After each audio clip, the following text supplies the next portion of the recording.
Good evening बच्चों। रजत, हरेंद्र, रमा, सभी को गुड इवनिंग। कैसे हैं आप लोग?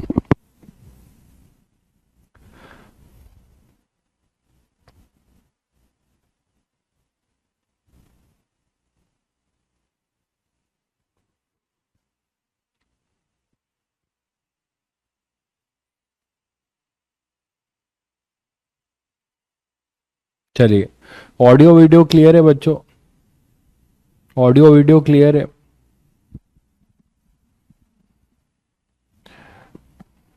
ठीक है। चलिए, तो एक कॉन्सेप्ट लास्ट इस चैप्टर का और सीखते हैं। जैसे रेडियस ऑफ कर्वेचर के लिए सीखा था, कई जगह पे यूज होगा, काफी इंपॉर्टेंट है। ठीक है, कि मान लीजिए जैसे हम लोगों ने रिलेटिव वेलोसिटी पढ़ी है, तबीयत चल रही है, कोशिश हो रही है ठीक होने की। हाँ, इंडिया पाकिस्तान का मैच, ध्यान दो इधर थोड़ा, बाद में देख लेना, अभी बहुत मैच लंबा चलेगा। ठीक है, तो यहां पे हम लोग क्या सीखेंगे? आज हम लोग सीखेंगे रिलेटिव एंगुलर वेलोसिटी, है ना। रिलेटिव एंगुलर वेलोसिटी, जैसे हमने रिलेटिव वेलोसिटी तो हमें पता है, तो अब हम रिलेटिव एंगुलर वेलोसिटी निकालना सीखेंगे कुछ केसेस में। ठीक है, रिलेटिव एंगुलर वेलोसिटी। अब सभी बच्चों को एंगुलर वेलोसिटी तो पता ही है क्या होता है। तो रिलेटिव एंगुलर वेलोसिटी की अगर बात करें तो कई जगह पे आप इसके रिजल्ट को यूज भी करेंगे। तो सबसे पहले हम ये देखते हैं कि क्या कोई अगर दो पार्टिकल ट्रांसलेटरी मोशन कर रहा है तो एक के रिस्पेक्ट में दूसरा सर्कुलर मोशन दिखेगा क्या? डोलो की गोली ज्यादा मत खाओ मेरे भाई।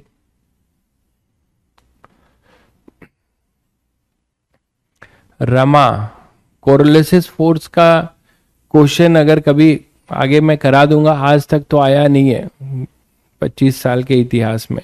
ठीक है, बिना एक क्वेश्चन आया था, वो बिना कोरोलिसिस के भी हुआ था। तो रोटेशन जब हम रोलिंग मोशन पढ़ेंगे तो उसमें ज़्यादा बेटर ढंग से और करते हैं।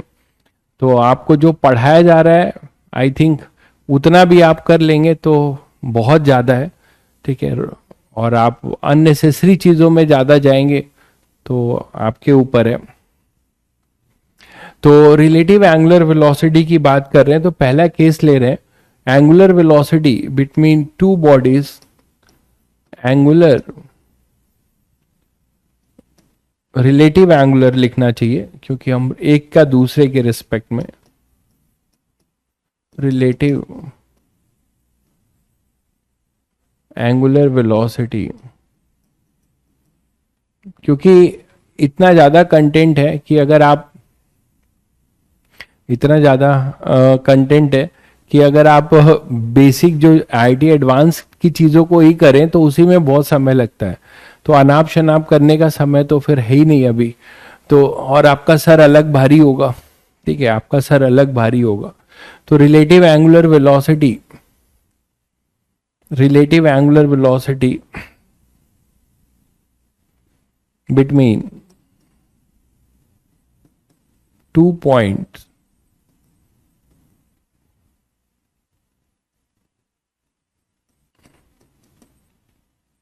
Moving in a plane.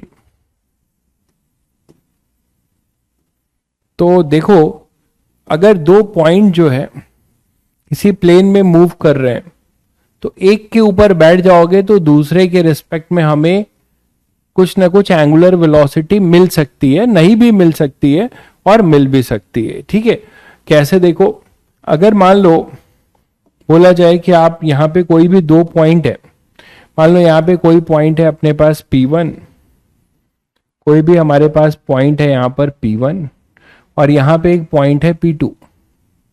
ध्यान दीजिएगा। ठीक है, किसी इंस्टेंट पे इसका लाइन ज्वाइनिंग, आप इनके लाइन को ज्वाइन कर रहे हो और ये अपने लाइन ज्वाइनिंग से अलग अलग वेलोसिटी से मूव कर रहे हैं। मान लो ये इधर ऐसे मूव कर रहा है और ये आप ऐसे मूव कर रहा है, मान लो कैसे भी कर रहा होगा। तो ये मान लेते हैं अल्फा से मूव कर रहा है और ये बीटा से एंगल है, ये V2 है, ये V1 है। ठीक है, ये जो हम लोगों ने किया भी था। ठीक है, अब मैं आपको ये बताना चाह रहा हूं कि इस पर्टिकुलर मोमेंट पे अगर आप एक के रिस्पेक्ट में दूसरे को देखते हो, एक के रिस्पेक्ट में दूसरे को देखते हो, तो आपको जो है ये एक एंगुलर वेलोसिटी भी मिलेगी। ठीक है, एंगुलर वेलोसिटी भी मिलेगी। एंगुलर वेलोसिटी क्यों मिलेगी, आप देखिए, अगर आप इसका कंपोनेंट लेते हैं, अगर आप इसका कंपोनेंट लेते हैं इधर, तो ये तो आप अलोंग द लाइन ज्वाइनिंग ऐसे ले सकते हो इन दोनों का कंपोनेंट, देखो, और आपको क्या मिलने वाला है, इधर आएगा v1 cos अल्फा, इधर आएगा v1 sin अल्फा, और ये है अपना, ये सब आपने रिलेटिव में कर रखा हुआ है, v2 condition for shortest distance collision है ना, तो v2 cos बीटा और ये हो जाएगा v2 sin बीटा। तो मान लो अगर मैं आपसे पूछूं, इसी को मैं रेफरेंस एक्सिस बोल रहा हूं और इसी को एक्स एक्सिस बोल दूं और इसी को वाई एक्सिस, तो आप इसका रिलेटिव तो लिख ही सकते हो, है ना, इसी को x बोल दूं और इसको y, तो आप वेक्टर फॉर्म में रिलेटिव लिख सकते हो, है ना। अगर मान लो मैंने ये भी तुम लोगों को सिखाया था कि एक को रोक दो, दूसरे की वेलोसिटी इसको दे दो डायरेक्शन अपोजिट करके, तो अगर आप ऐसा करते हो तो p पे बैठ के अगर आप p को रोकते हो, p के रिस्पेक्ट में, p1 के रिस्पेक्ट में p2 को देखते हो, P1 के रिस्पेक्ट में अगर आप P2 को देखते हो, है ना, तो क्या दिखेगा बताओ। P1 के रिस्पेक्ट में अगर आप P2 को देखते हो तो आपको क्या दिखेगा बताइए, आपको कुछ ये दिखने वाला है, देखो ये वेलोसिटी जो है, ये वेलोसिटी आप किसको देने वाले हो, इस डायरेक्शन में v1 cos अल्फा इधर आ जाएगा, आप वेक्टर से भी कर सकते हैं, इधर आप एक और वेलोसिटी v1 cos अल्फा दोगे और v1 sin अल्फा इसको दोगे डायरेक्शन अपोजिट करके। तो P1 के रिस्पेक्ट में जब आप P2 को देखोगे, P1 के रिस्पेक्ट में जब आप P2 को देखोगे तो आपको क्या दिखाई देगा कि यहां पर इस इंस्टेंट पे P1 के रिस्पेक्ट में अगर आप P1 पे आप बैठ गए,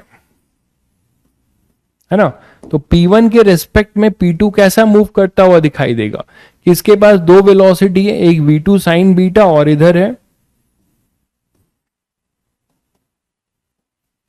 v2 sin बीटा और यहां पे है v1 sin अल्फा,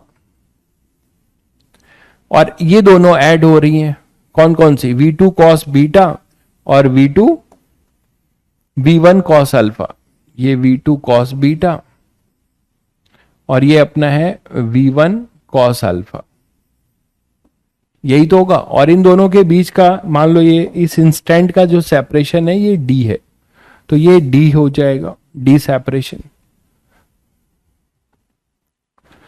तो अब क्या बोल सकते हो कि इस इंस्टेंट पे जब आप यहां पे बैठे हुए हो तो आपको इस मोमेंट पे कैसा लग रहा है कि इसके रिस्पेक्ट में ऐसा नहीं लग रहा आपको कि ये v2 हटा देते हैं कि v2 के पास इसके ये रिलेटिव हो गया, v2 हटा दो, इसकी जरूरत ही नहीं है, तो इसके पास अब दो वेलोसिटी है, ये पॉइंट P जो है, पॉइंट P2 को ये P1 कैसे देख रहा है कि इसके पास एक रेडियल इस डायरेक्शन में भी वेलोसिटी है और इधर भी है, तो इस मोमेंट में इसको ये दिख रहा है कि इसके एक टेंजेंशियल वेलोसिटी मिलेगी। अगर v1 sin alpha v2 sin beta से छोटा हुआ तो इसको नेट टेंजेंशियल वेलोसिटी कैसे मिलेगी, इसको नेट टेंजेंशियल वेलोसिटी जो मिलेगी वो कैसे मिलेगी, देखो आप, नेट टेंजेंशियल वेलोसिटी इसको इस तरीके से मिल सकती है,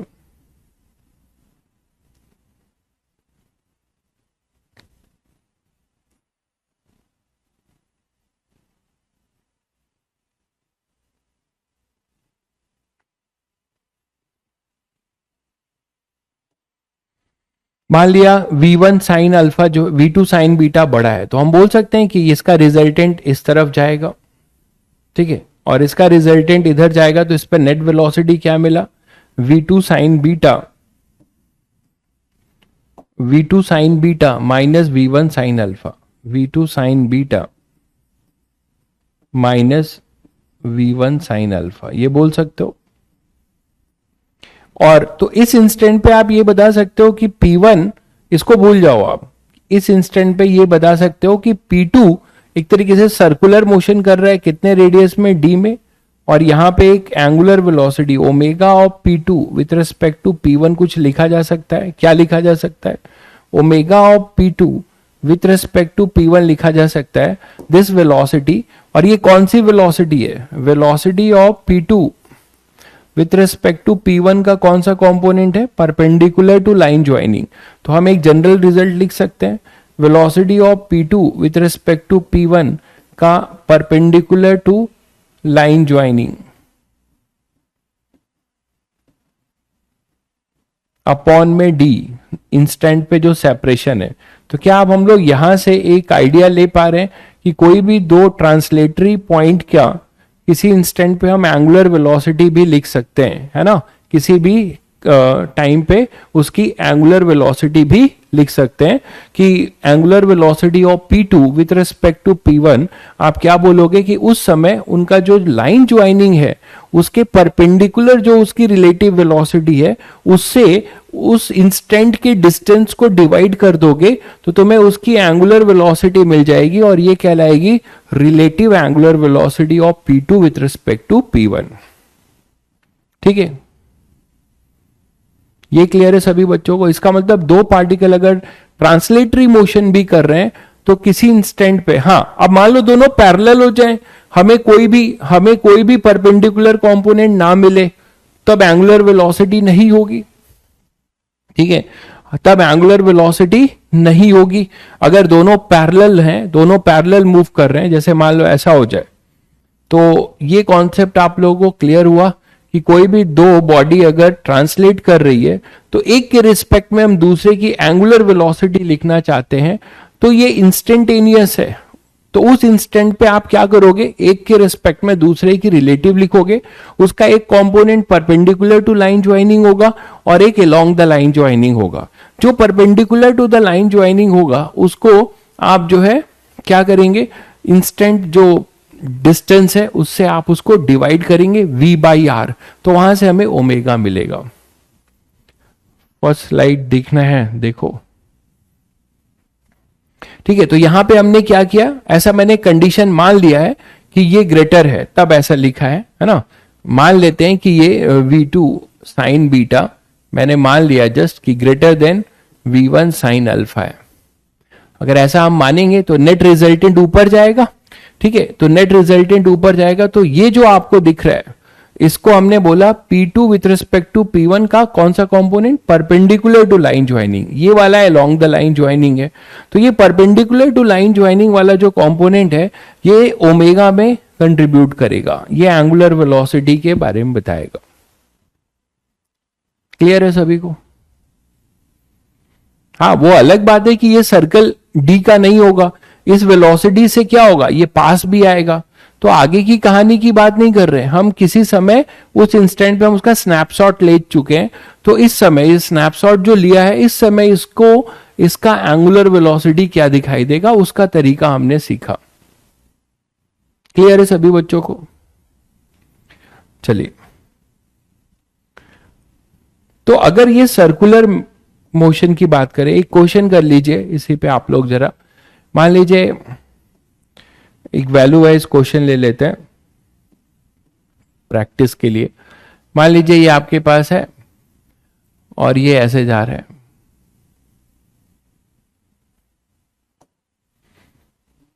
ये 20 है, मीटर में ही रखिए।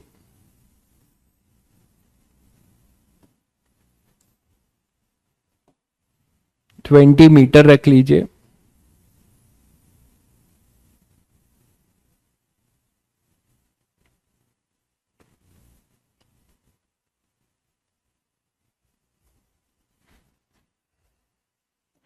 या इसको 10 कर लीजिए, कुछ भी कर लीजिए।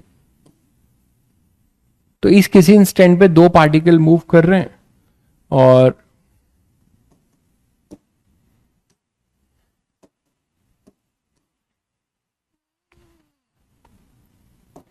ये मान लीजिए अपना 60 है, ये 30 है और ये 10 है। ठीक है, ये पार्टिकल ए है ये पार्टिकल बी है, तो हमें angular velocity of B with respect to A, angular velocity of B with respect to A ये बताना है। जल्दी बच्चों बता दो, ठीक है। हाँ, इनकी वेलोसिटीज भी देनी पड़ेगी, तो वी ले लीजिए,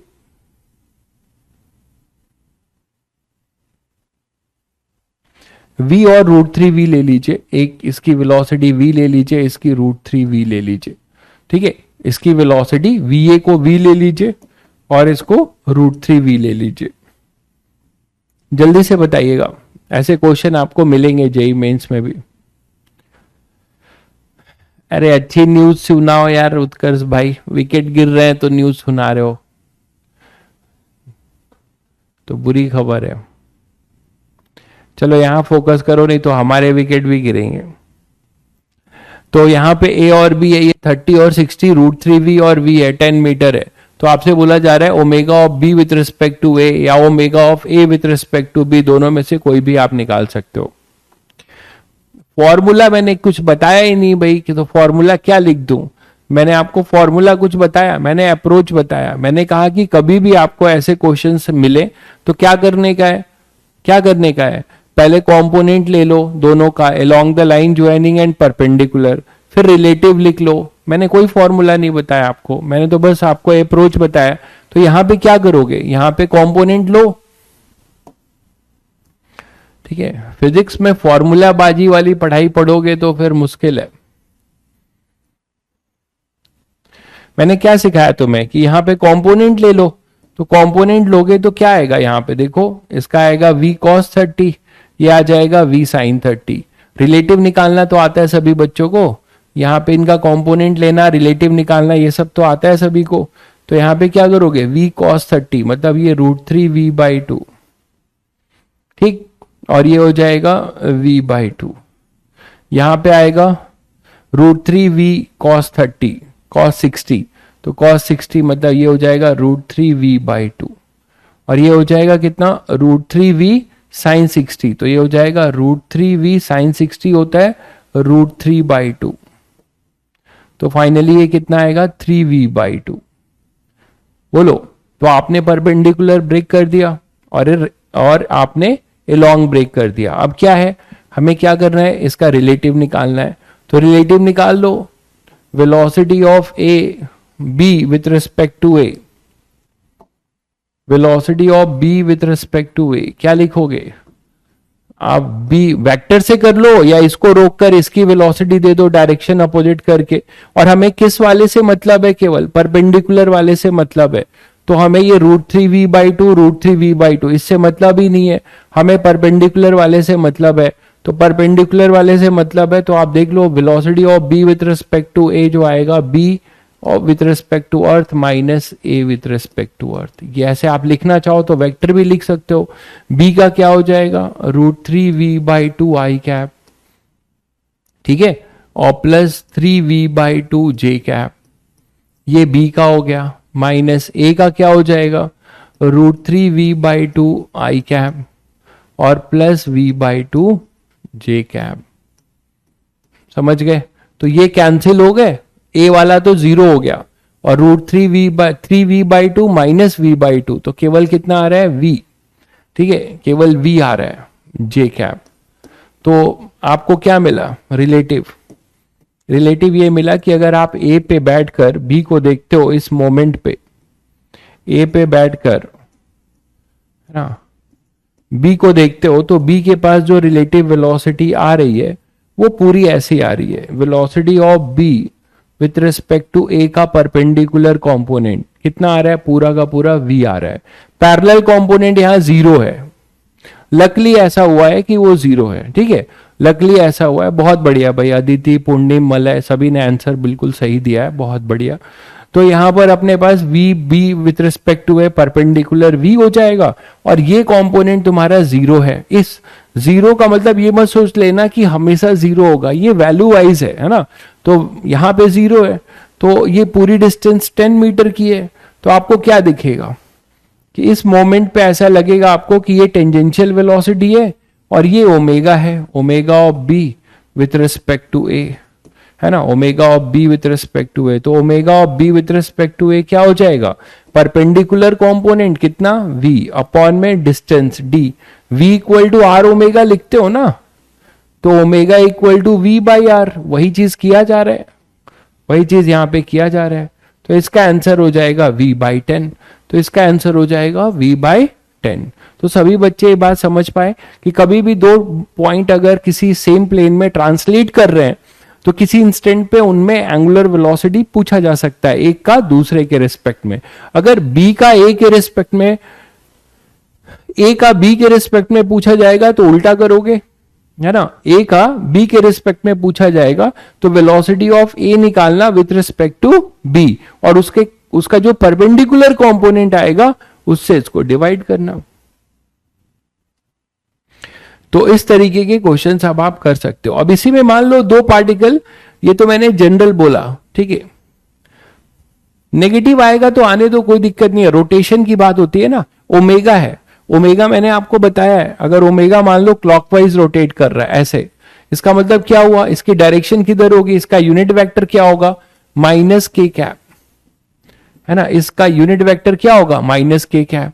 अगर ये एंटी क्लॉकवाइज रोटेट कर रहा है तो क्या होगा, फिंगर को कर्ल करो, थंब की डायरेक्शन ब्लैक बोर्ड के बाहर जा रही है, तो ये क्या होगा, इसका डायरेक्शन क्या होगा, प्लस के कैप, तो उससे कोई दिक्कत नहीं है, ठीक है।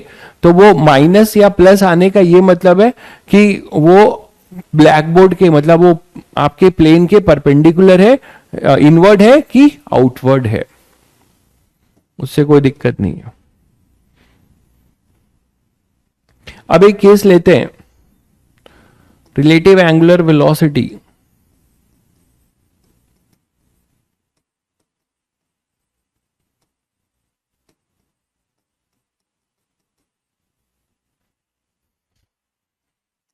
between 2 points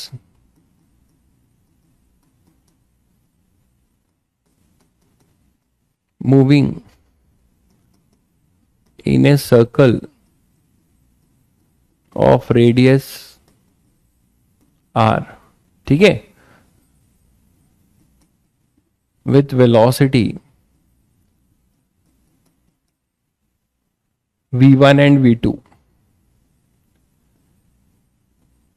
तो मान लो अब यहां पे दो एथलीट्स हैं, वो सेम ट्रैक पे मूव कर रहे हैं, ऐसे सोच सकते हो, दो एथलीट्स हैं वो सेम ट्रैक पे मूव कर रहे हैं, ठीक है, दो एथलीट्स हैं सेम ट्रैक पे मूव कर रहे हैं, और सेम ट्रैक पे जब वो मूव कर रहे हैं अपनी अपनी वेलोसिटी से दौड़ रहे होंगे वो, ठीक है।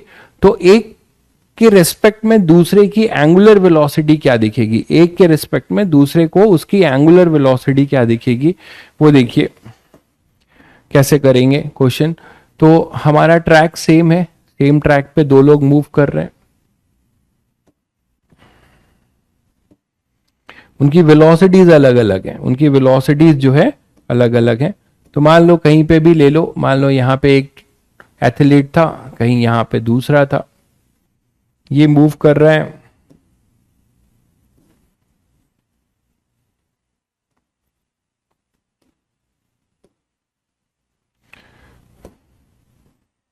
और एक ये मूव कर रहा है, दोनों अपने अपने सेम ट्रैक पे मूव कर रहे हैं विद डिफरेंट वेलोसिटीज, है ना। इसकी वेलोसिटी है इधर v2 v1 और इसकी है इधर v2। तो ये अपना है v2,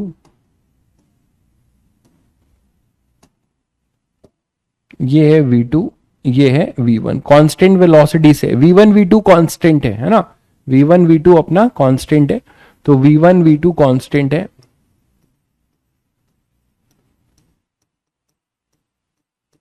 तो कांस्टेंट v1 v2 से मूव कर रहे हैं, ये रेडियस r हो गया। तो ये बताओ इनकी एंगुलर वेलोसिटी चाहते हो ना, तो अभी कॉन्सेप्ट क्या सीखा है, उसी जनरल कॉन्सेप्ट को यहां भी यूज करो। इनका लाइन ज्वाइनिंग क्या होगा किसी इंस्टेंट पे, इनका लाइन ज्वाइनिंग ये होगा, देखो यही तो होगा इनका लाइन ज्वाइनिंग, दिख रहा है सभी बच्चों को, किसी इंस्टेंट पे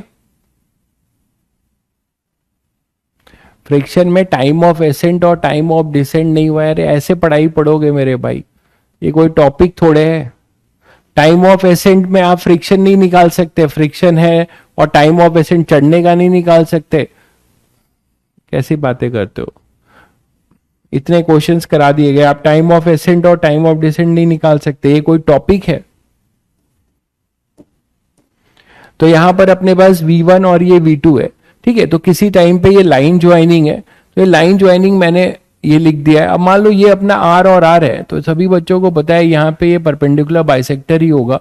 तो अगर ये टोटल एंगल में थीटा ले लेता हूं, देखना ध्यान से, तो ये एक तरीके से θ/2 होगा और ये भी एक तरीके से θ/2 होगा, ठीक है। तो ये θ/2 90, तो ये 90 माइनस θ/2 बोलो, और ये अगर 90 माइनस θ/2 होगा।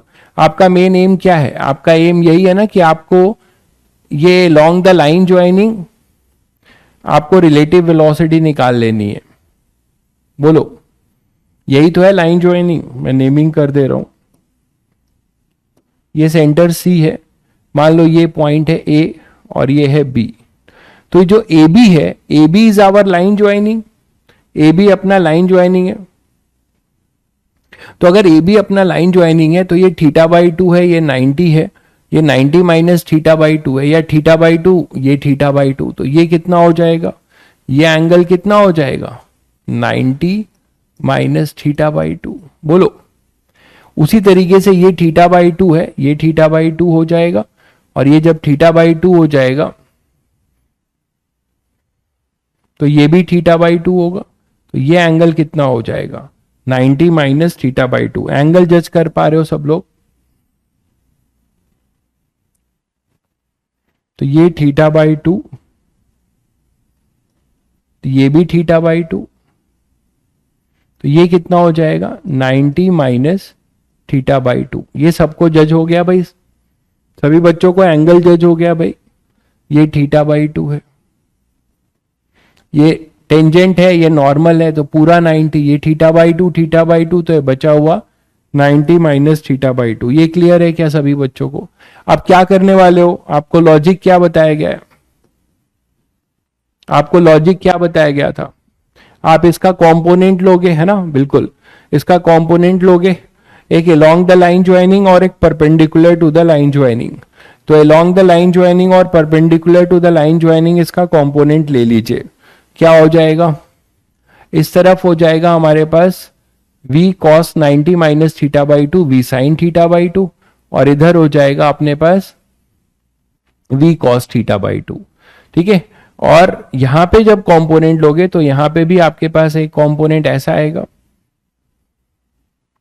और एक कंपोनेंट अपना ऐसे आएगा। तो अगर आप ओमेगा ऑफ मान लो b a with respect to b निकालना चाहते हो, omega of a with respect to b मान लो निकालना चाहते हो, तो आपका अप्रोच क्या होना चाहिए? आपका अप्रोच क्या होना चाहिए कि आप इसकी रिलेटिव वेलोसिटी निकालें, है ना? तो रिलेटिव वेलोसिटी के लिए या तो वेक्टर लिख लो, उससे कर लो, या फिर इसके लिए क्या करने वाले हो? Velocity of A with respect to B का परपेंडिकुलर कंपोनेंट अपॉन में डिस्टेंस बिटवीन देम DAB। यही तो आप अप्रोच दिया अभी। तो velocity of A with respect to B का परपेंडिकुलर कंपोनेंट का रिलेटिव क्या आएगा? देख सकते हो आप, यहां पे लिख दे रहा हूं मैं, कंपोनेंट अब लिख दे रहा हूं।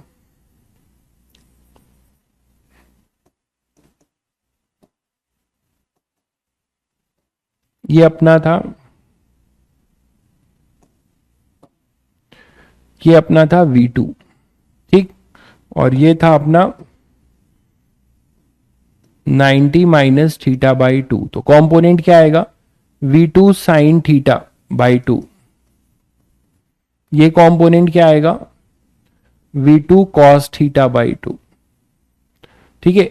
यहां पर देखो क्या आएगा, इधर आएगा अपने पास V1 sin θ/2, और ये आ जाएगा V1 cos θ/2। तो मैं यहीं पे वेक्टर लिखने के टाइम वेस्ट करने की जरूरत नहीं है, आप यहीं से बता सकते हो कि इसको रोकोगे और इसकी वेलोसिटी इसको दोगे डायरेक्शन अपोजिट करके, तो दो वेक्टर मिलेंगे। मैं यहीं पे बना दे रहा हूं, आप वेक्टर से समझ पा रहे हैं तो आप वेक्टर लिख लीजिएगा, मैं यहीं बना दे रहा हूं कि मैं अगर बी को स्टॉप करता हूं, क्योंकि मुझे ए को बी के रिस्पेक्ट में देखना है, तो ये बताया भी था तुम लोगों को। बी को स्टॉप कर दिया, बी पे बैठ गए आप, बी के रिस्पेक्ट में ए को वेलोसिटी, तो इसकी वेलोसिटी इसको मिल जाएगी डायरेक्शन अपोजिट करके, तो इसके पास इधर दो वेलोसिटी हो जाएंगी, ये v2 sign beta theta by 2 भी इधर ही मिलेगा इसको, तो ये आएगा v1 plus v2 sine theta by 2। बोलो भाई, यही तो परपेंडिकुलर होगा लाइन ज्वाइनिंग के, v1 plus v2 sine theta by 2, यही तो होगा परपेंडिकुलर। हमें इससे मतलब नहीं है, हमें परपेंडिकुलर वाले से मतलब होता है। This is your velocity of A with respect to B का परपेंडिकुलर कंपोनेंट, यही तो होगा। बोलो भाई, क्लियर है सभी बच्चों को? अच्छा, इस समय का जो डिस्टेंस है वो लिखा जाए ए बी भी हम लोग लिख सकते हैं। कैसे? ये आर है, ये थीटा बाई 2 है, तो ये डिस्टेंस कितना हो जाएगा बच्चों? R sine theta by 2। ये डिस्टेंस कितना हो जाएगा? R sine theta by 2। उसी तरीके से ये डिस्टेंस भी कितना हो जाएगा? आर साइन थीटा बाई 2, है ना? ये डिस्टेंस भी अपना कितना आएगा? R sine theta by 2। तो टोटल डिस्टेंस ये कितना हो गया? 2 आर साइन थीटा बाई 2।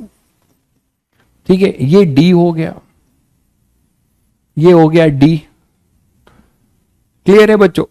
तो यहां पे अब जल्दी से आंसर बता दो। Omega of A with respect to B, magnitude हम लिख रहे हैं, कितना आ जाएगा?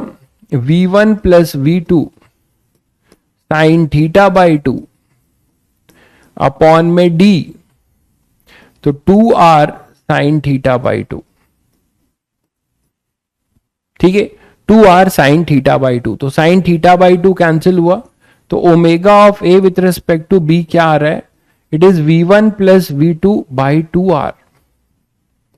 इसको क्या हम ऐसे भी लिख सकते हैं, ओमेगा ए बी को, ध्यान दो, v1 by R plus v2 by R upon में 2, ऐसे लिख सकते हैं। और v1 बाई आर क्या हो जाएगा? v1 बाई आर इसका अपना ओमेगा की, ये मान लो ओमेगा 1 से मूव कर रहा है और ये ओमेगा 2 से मूव कर रहा है, तो इसका अपना ओमेगा 1 कितना है? v1 by R is your omega 1, v2 by R is your omega 2, तो हम इसको ऐसे भी लिख सकते हैं, omega 1 plus omega 2 by 2, omega 1 plus omega 2 by 2। तो ये इसलिए बताया जा रहा है कि बहुत लोग इसमें गलती करते हैं, ओमेगा 1 प्लस ओमेगा 2 बाई 2 है, सेम सेंस में है, तो ऐड हो रहा है, जबकि आप वेलोसिटी का आपने किया था तो वो सबट्रैक्ट होता था। वेलोसिटी में v1 और v2 अगर ट्रांसलेट कर रहे हैं तो रिलेटिव वेलोसिटी क्या होती थी? v1 minus v2, same direction में, ऑपोजिट में ऐड होता था। यहां ऐसा नहीं है, यहां पे आप देखिए ओमेगा 1 भी इसी सेंस में है, ओमेगा 2 भी इसी सेंस में है, लेकिन इनका रिलेटिव निकाला जा रहा है, तो हमें जो रिजल्ट मिलता है, तो ये रिजल्ट बड़ा इंपॉर्टेंट है। किसी भी एग्जाम में रिजल्ट आप डायरेक्ट यूज कर सकते हैं, जेईई मेंस में इन सब पे डायरेक्ट सवाल आ सकते हैं, तो प्लीज रिमेंबर दिस रिजल्ट। अगर ये सेम सेंस में, when both are in the same sense, अब आप बता सकते हो कि अगर अपोजिट सेंस में होंगे तो क्या होगा? ओमेगा 1 माइनस ओमेगा 2, ठीक है, सबट्रैक्ट हो जाएंगे। सेम सेंस, ये ध्यान रखिए।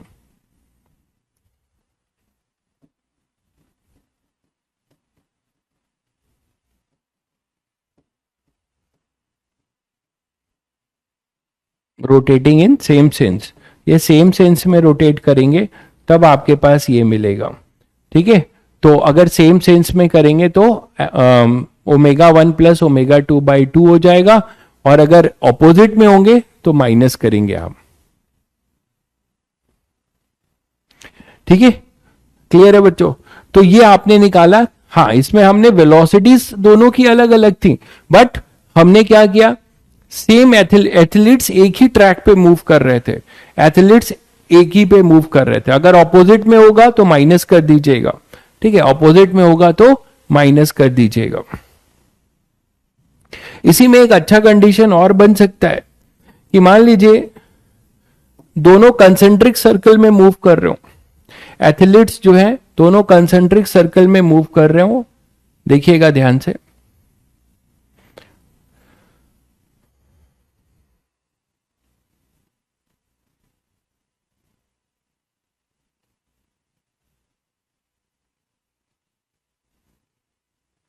एथलीट जो है, मैं इसका भी एक बहुत जनरलाइज रिजल्ट है। नहीं, WP इंडिपेंडेंट चैप्टर नहीं है भाई सागर।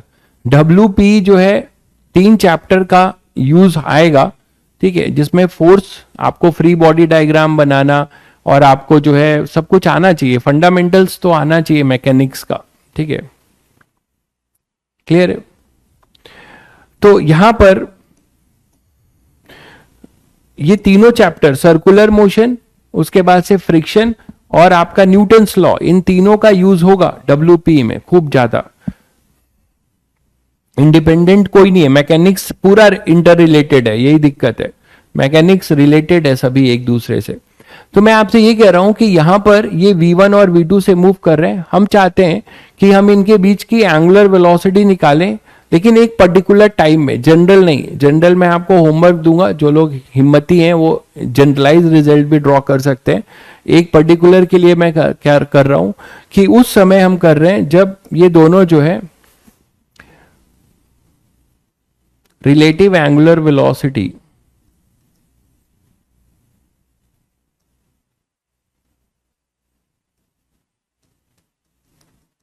between 2 points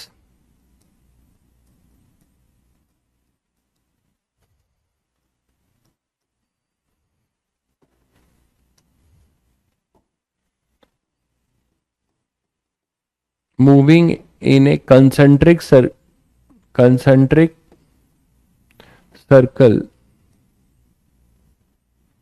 moving in a concentric circle कब, when, कब निकाल रहे हैं, when their radius vector are perpendicular to each other, are perpendicular to each other। तो ये हम कब निकाल रहे हैं, जब इनका radius vector perpendicular to each other है। मैकेनिक्स में अभी बहुत चैप्टर है, मैकेनिक्स का अगर हम वर्क पावर पढ़ के खत्म करेंगे तो मैकेनिक्स 1 खत्म कर लेंगे, फिर मैकेनिक्स 2 है, मैकेनिक्स 2 में रोटेशनल डायनेमिक्स की बात करेंगे, इसमें linear momentum conservation, centre of mass, बहुत सारी चीजें हैं। तो आपका जो 11th है ना, 11th का समझो 50% तो मैकेनिक्स कवर कर लेता है। तो relative angular velocity between 2 points moving in a concentric circle कब निकाल रहे हैं, when their radius vector are perpendicular to each other. क्या मतलब है, देखो radius vector perpendicular to each other का मतलब है कि मान लो एक पार्टिकल यहां पे मूव कर रहा था, तो ये पार्टिकल जो यहां पे मूव कर रहा था, ठीक है, उसका ये, इसका रेडियस वेक्टर ये होगा, और इसी समय दूसरा पार्टिकल कहां पे होगा, कहीं जनरल पे नहीं लिया है, यहां पर होना चाहिए। क्यों, तभी इन दोनों के रेडियस वेक्टर परपेंडिकुलर होंगे, तभी इन दोनों के रेडियस वेक्टर आपके परपेंडिकुलर होंगे। देख पा रहे हैं सभी लोग, तभी इन दोनों के रेडियस वेक्टर जो है परपेंडिकुलर होंगे। तो ये मान लो पार्टिकल P1 है, ये मूव कर रहा है, इस इंस्टेंट पे हम एंगुलर वेलोसिटी निकाल रहे हैं V1 से, और ये मूव कर रहा है मान लो इधर V2 से। तो कौन सा इंस्टेंट लिया है, देखो जब इन दोनों का रेडियस वेक्टर आपस में परपेंडिकुलर है। ये सेंटर हो गया, तो सेंटर से इसका रेडियस है R1, इसका रेडियस है R2। तो R1 और R2 क्या है, परपेंडिकुलर है, ये ध्यान रखिएगा। I am not deriving the general result, this is a particular case. ये इरोडोव का क्वेश्चन ही है कि आपको जो है relative angular velocity between 2 points moving in a concentric circle कब, जिसमें एक कंडीशन है कि when their radius vector are perpendicular to each other. ठीक है, हम इसको जनरल भी कर सकते हैं, आप लोग जनरल ट्राई करके मुझे रिजल्ट बताइएगा। तो कंपल्सरी नहीं है, जिसको इंटरेस्ट है वो कर सकता है। तो यहां पे इसको ले लेते हैं V1, ये है आपका V2। ठीक है, तो अब ये देखो कि इसमें अप्रोच क्या है, आपको देखिए फंडामेंटल अप्रोच एक ही है, क्या, along the line joining components break करना और उसके बाद उसका परपेंडिकुलर कंपोनेंट निकालना रिलेटिव का। सब फंडामेंटल जो मैंने एक बेसिक चीज बताई वही हर जगह यूज कर रहा हूं। ठीक है, यहां भी वही यूज करने जा रहा हूं। देखो यहां पर क्या बोलोगे, इनका लाइन ज्वाइनिंग क्या होगा, इनका लाइन ज्वाइनिंग कुछ ये होगा। तो मान लो कि इनका जो लाइन ज्वाइनिंग है, इसने कुछ एंगल बनाया है, ये लाइन ज्वाइनिंग है।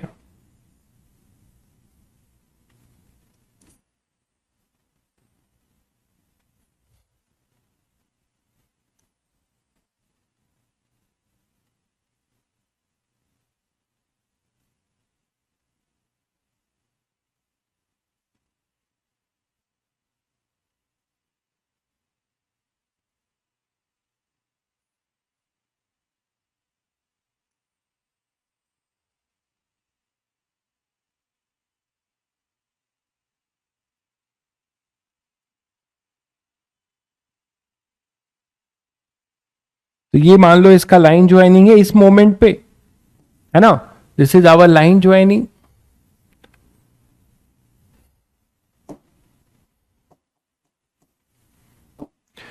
तो ये अपना लाइन ज्वाइनिंग है।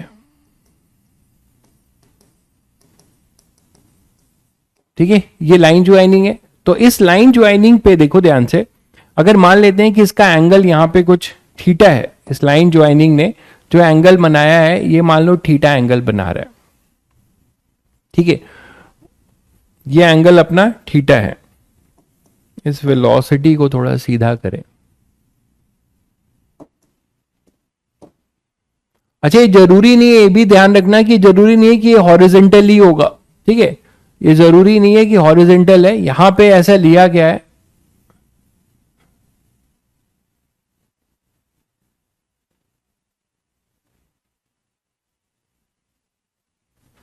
तो अब आप क्या करोगे, इसके कंपोनेंट्स ब्रेक करोगे, V1 और V2 के, V1 और V2 के कंपोनेंट्स ब्रेक करोगे, एक अलोंग द लाइन ज्वाइनिंग और एक perpendicular to the line joining. फिर उनका रिलेटिव निकाल लोगे, उसको किससे डिवाइड कर दोगे, इस इंस्टेंट के डिस्टेंस को। ठीक है, शायद सभी बच्चे समझ गए अप्रोच। चलो फिर एंगल जज करके कंपोनेंट लो। तो अगर इसे तुम थीटा बोलते हो, ठीक है, इसे थीटा बोलते हो, तो ये 90 है, तो ये कितना होगा 90 माइनस थीटा। तो कंपोनेंट लेने जा रहे हो आप, ये थीटा है तो ये 90 माइनस थीटा, और इधर ये 90 माइनस थीटा। देखो ये 90, तो ये कितना हो जाएगा, इस ट्रायंगल की बात कर रहा हूं मैं। ठीक है, ये आप ए ले लो, ये बी ले लो, तो ये ए बी सी ट्रायंगल में ये थीटा है, तो ये कितना होगा यार, ये 90 माइनस थीटा। तो ये भी आपका 90 माइनस थीटा होगा। बोलो, तो ये 90 माइनस थीटा होगा, तो V1 से एंगल कितना होगा, थीटा। बड़ा छोटा हो गया है, तो इसको मैं बेटर है कि यहां दिखा दूं तो ज्यादा आपको समझ में आएगा। आई थिंक थोड़ा सा छोटा हो गया है।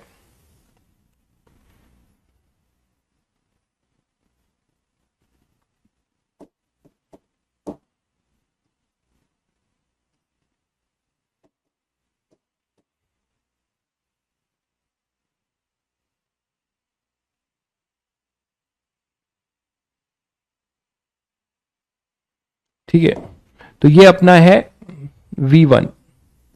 तो ये 90 माइनस थीटा, तो अब तो दिख रहा होगा सभी को, ये थीटा हो जाएगा, ये 90 माइनस थीटा, तो ये भी 90 माइनस थीटा। उसी तरह ये थीटा है, तो ये कितना हो जाएगा 90 माइनस थीटा। तो आप V2 का कंपोनेंट ले सकते हो, V2 का कंपोनेंट लो, एक V2 का कंपोनेंट इधर होगा along द लाइन ज्वाइनिंग। ठीक है, हालांकि ये इससे हमें मतलब नहीं है, हमें परपेंडिकुलर वाले से ही मतलब होता है। और एक होगा इस तरफ, इसके परपेंडिकुलर, और एक V1 का होगा along द लाइन ज्वाइनिंग, और एक इस तरफ इसके परपेंडिकुलर। बोलो, तो आपको क्या दिखता है, V1 cos थीटा, और इसके परपेंडिकुलर वाला V1 sin theta.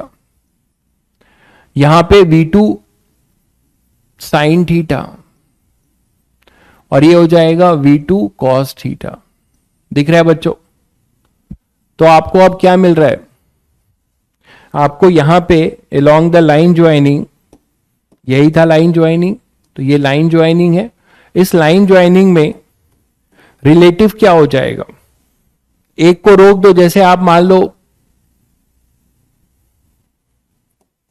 Angular velocity of A with respect to B निकालना चाह रहे हो, तो आप बी के रिस्पेक्ट में, यहां पे बी के रिस्पेक्ट में इसकी वेलोसिटी इसको दोगे डायरेक्शन अपोजिट करके, तो मैं केवल परपेंडिकुलर वाले पे फोकस हूं, एलॉन्ग वाले से हमें मतलब नहीं होता है।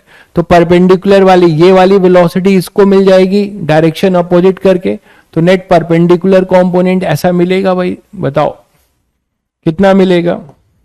Perpendicular component v1 sin theta plus v2 cos theta, v1 sin theta plus v2 cos theta. बोलो यही तो हो जाएगा। ये क्या है, velocity of a with respect to b का कौन सा कंपोनेंट, परपेंडिकुलर, ये मिल जाएगा। ठीक, अब देखो ये मान लो डिस्टेंस, ये लाइन ज्वाइनिंग वाली डिस्टेंस को s बोल देता हूं, तो ये s हो गया। ठीक है, तो इसके रिस्पेक्ट में ओमेगा क्या हो जाएगा, आप सब लोग लिख सकते हो, omega of A with respect to B क्या लिखोगे, v1 sin theta plus v2 cos theta upon में s। ये क्लियर है बच्चों? ये क्लियर है? ठीक है। अब ये देखो कि साइन थीटा, इस ट्रायंगल में आ जाना जरा, साइन थीटा को आप क्या लिख सकते हो, ट्रायंगल में आओ, एबीसी ट्रायंगल में साइन थीटा को आप लिख सकते हो क्या, R1 अपॉन एस। ये ट्रायंगल दिख रहा है सभी को, ये जो ट्रायंगल है अपना, यहां बना दे रहा हूं,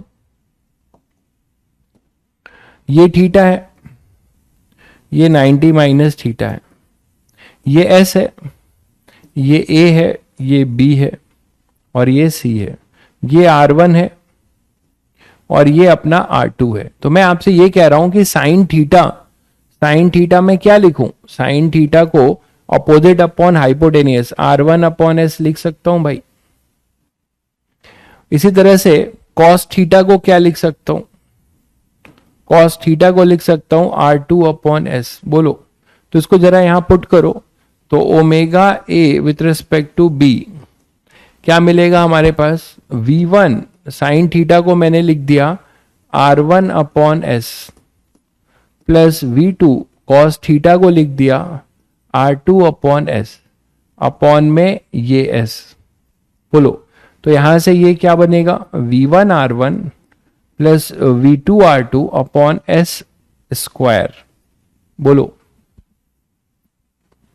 ठीक है, बहुत बढ़िया भाई, बहुत बढ़िया, बिल्कुल सही निकाला है आपने। तो v1 R1 plus v2 R2 upon में s। अब s को भी हम हटा सकते हैं बाय पाइथागोरस, क्योंकि s तो हमने माना था, वो हो जाएगा R1 square plus R2 square. तो यहां से बच्चों आपको इस पर्टिकुलर सिचुएशन का एक फॉर्मूला मिलता है, v1 R1 plus v2 R2 upon R1 square plus R2 square. ठीक है, R1 square plus R2 square. ये क्लियर है सभी बच्चों को? ये क्लियर है सभी बच्चों को? अब ये बताओ कि इंडिपेंडेंटली जब ये मूव कर रहे थे, इंडिपेंडेंटली ये अपने सर्कल में मूव कर रहा था, तो इसका अपना ओमेगा था। इस फॉर्म को हम दूसरे फॉर्म में भी देख सकते हैं, इस फॉर्म में भी आपसे पूछा जा सकता है। ठीक है, वेलोसिटी के फॉर्म में मैंने डिराइव कर दिया है, वेलोसिटी के फॉर्म में। ठीक है, सेम सेंस में, अगर ऑपोजिट सेंस में होंगे तो माइनस हो जाएगा, ऑपोजिट सेंस में होंगे तो माइनस हो जाएगा, अंडर रूट भी होगा। ओके, नहीं अंडर रूट नहीं होगा भाई, यहां अंडर रूट होगा, एस स्क्वायर में नहीं होगा, यहां अंडर रूट होगा। सही कह रहे हैं, एस स्क्वायर में अंडर रूट गायब हो जाएगा। तो आप इसको ये फॉर्म दे सकते हैं v1 R1, लेकिन फिर ध्यान रहे कि ये एंगुलर वेलोसिटी तब की है जब दोनों किस पोजीशन पे हैं, दोनों का रेडियस वेक्टर देखिए परपेंडिकुलर है। मैं आपसे ये कह रहा हूं कि आप जनरल किसी इसको 90 ना लेकर किसी थीटा पे ट्राई मारिएगा, आपको मजा आएगा। किसी थीटा पे ट्राई मारिएगा कि ये R1 और R2 90 ना हो। ये तो मैंने पर्टिकुलर 90 पे किया है, आप किसी थीटा पे करिएगा, किसी जनरल थीटा पे करके बताइएगा। डिनोमिनेटर चेंज नहीं होगा भाई, ऑपोजिट में है तो डिनोमिनेटर क्यों चेंज होगा, यहां माइनस हो जाएगा बस, ठीक है। लेकिन आप इसको एक और फॉर्म दे सकते हो in terms of omega, in terms of omega भी इसको आप लिख सकते हो। यहां जगह यहीं लिख देना बेटर रहेगा।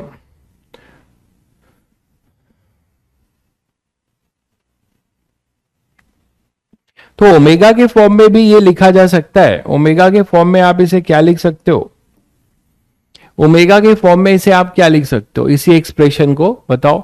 ओमेगा के फॉर्म में ये कैसा एक्सप्रेशन बन जाएगा भाई, इंडिपेंडेंटली दोनों V1 V2 से मूव कर रहे हैं, तो आप इसको ऐसे भी तो लिख सकते हो कि omega 1 equal to V1 R1,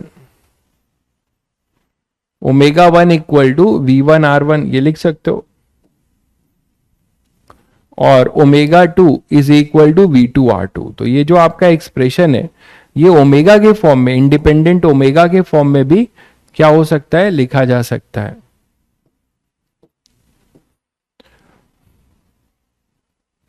मतलब मेरा ये कहना है आपसे कि यहां पर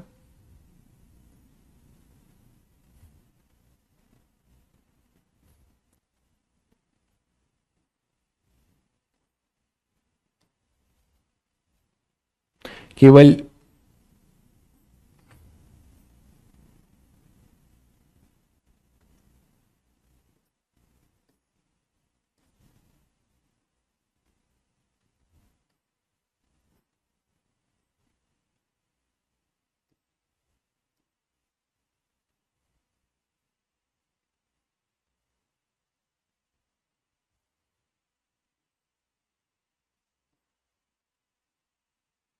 यही था ना आपका, कंसेंट्रिक सर्कल में मूव कर रहा था,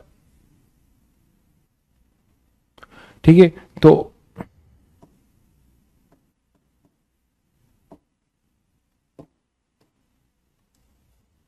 तो ये बताओ कि इसका अपना ओमेगा 1 और ओमेगा 2 आप लिख सकते हो ना, इसका अपना ओमेगा 1 और ओमेगा 2 तो लिख सकते हो भाई सब लोग। ये V1 से मूव कर रहा था तो इसका अपना ओमेगा 1 क्या लिखा जाएगा, और अगर ये V2 से मूव कर रहा है तो इसका अपना ओमेगा 2 क्या लिखा जाएगा, ओमेगा 2 ये यहीं से लिखा जाएगा, बस आपको अलग दिखाने के लिए मैं ओमेगा 2 यहां बना दे रहा हूं, ठीक है। तो ओमेगा 2 क्या लिखोगे, ओमेगा 2 लिख सकते हो ना V2 बाई R2। ओमेगा 1 क्या लिख सकते हो, V1 बाई R1। तो मैं कह रहा हूं कि इसको आप V1 और V2 के जगह पे ओमेगा के टर्म्स में भी लिख सकते हो, ओमेगा 1 और ओमेगा 2 के। क्या आ जाएगा, V1 को क्या लिख सकते हो, ओमेगा 1 और R1 स्क्वायर हो जाएगा, ये ओमेगा 2 R2 स्क्वायर अपॉन में R1 square plus R2 square. तो ये रिजल्ट आप ओमेगा के फॉर्म में भी पूछा जा सकता है, ठीक है। ओमेगा R1 स्क्वायर, ठीक है, omega R1 square plus omega 2 R2 square upon this. अगर ऑपोजिट में होंगे तो यहां माइनस होगा, ये चीज एज इट इज रहेगी। तो इस तरीके से आपको सर्कुलर मोशन में रिलेटिव एंगुलर वेलोसिटी के कई केसेस मैंने आपको कराए, रिलेटिव एंगुलर वेलोसिटी के बहुत सारे केसेस हमने किए, ठीक है। तो ये एक कॉन्सेप्ट मुझे लगा था कि बताना चाहिए, जिसका कुछ रिजल्ट्स आपको ध्यान रखने हैं। सेम में रहता है तो ओमेगा 1 प्लस ओमेगा 2 बाई 2 होता है, सेम सर्कल में है तो। और एक केस मैंने आपको कराया जब दोनों कंसेंट्रिक सर्कल में करेंगे, बट उनका मोमेंट क्या है, उनका मोमेंट है कि दोनों का जो रेडियस वेक्टर है वो परपेंडिकुलर है, दोनों का रेडियस वेक्टर है वो परपेंडिकुलर है, ठीक है। तो इतना केसेस ध्यान रखिएगा, इसके रिजल्ट्स भी ध्यान रखिएगा, वो आपको हेल्प कर सकते हैं, ठीक है। एक लास्ट कॉन्सेप्ट इस चैप्टर का, जैसे पुली में एक बच्चा पूछा था, उसी का डाउट ले रहा हूं मैं आप ही में, किसी बच्चे ने पूछा था कि पुली में अगर मान लीजिए ये पुली अपनी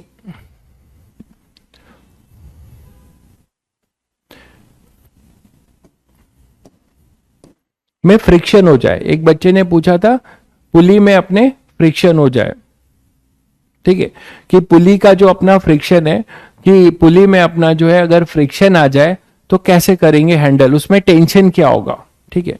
कोई ऐसा रोप, मासलेस रोप किसी रफ पुली से पास होके जा रही है तो उसका टेंशन का एक्सप्रेशन निकालते हैं, ठीक है। तो पहले मैं क्या कर रहा हूं, आपको दो तरीके से बता रहा हूं। मान लीजिए हमारे पास ये पुली है और इसमें अपना स्ट्रिंग है, ये स्ट्रिंग मासलेस है, तो केस कर रहे हैं, स्ट्रिंग अभी मासलेस है अपना,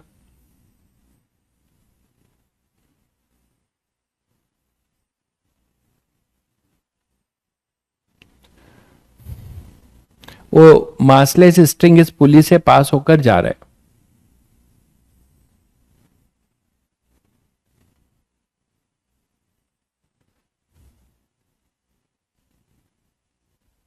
तो ये मासलेस स्ट्रिंग है,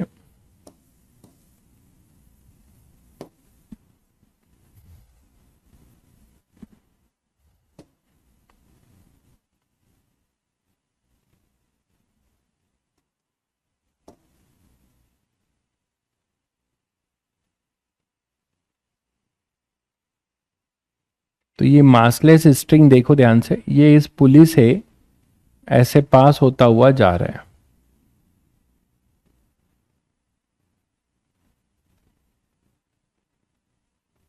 ठीक है। इधर कुछ अपना ब्लॉक हैंग होगा या जो भी होगा, मान लो यहां पे भी कुछ ब्लॉक होगा, इधर भी कुछ ब्लॉक होगा, इसमें टेंशन होगा, ठीक है। तो अब देखते हैं कि पुली अपनी क्लैम्प्ड है, फिक्स है, फिक्स पुली है, पुली अपनी फिक्स है, ठीक है। तो पहला केस लेके चल रहा हूं, इसमें जो केस है वो देखो क्या है कि स्ट्रिंग मासलेस है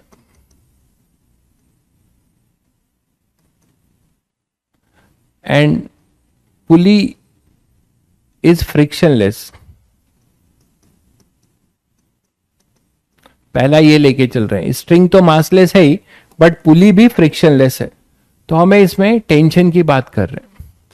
तो मैंने तुम लोगों को बताया हुआ है कि इसमें जब मैं फोर्स कॉन्सेप्ट पढ़ा रहा था तो भी बताया था कि ऐसे केसेस में पुली मासिव भी होगी, पुली अगर मासिव भी होगी, है ना, और स्ट्रिंग जो है अपना मासलेस है और स्मूथ पुली से पास हो रहा है, तो दोनों साइड टेंशन सेम रहेगा, दोनों साइड टेंशन सेम रहेगा। हाँ, पुली मासलेस नहीं है भाई, पुली मासलेस नहीं है, स्ट्रिंग मासलेस है एंड पुली इज फ्रिक्शनलेस। पुली में मास हो सकता है, पुली बस फिक्स है,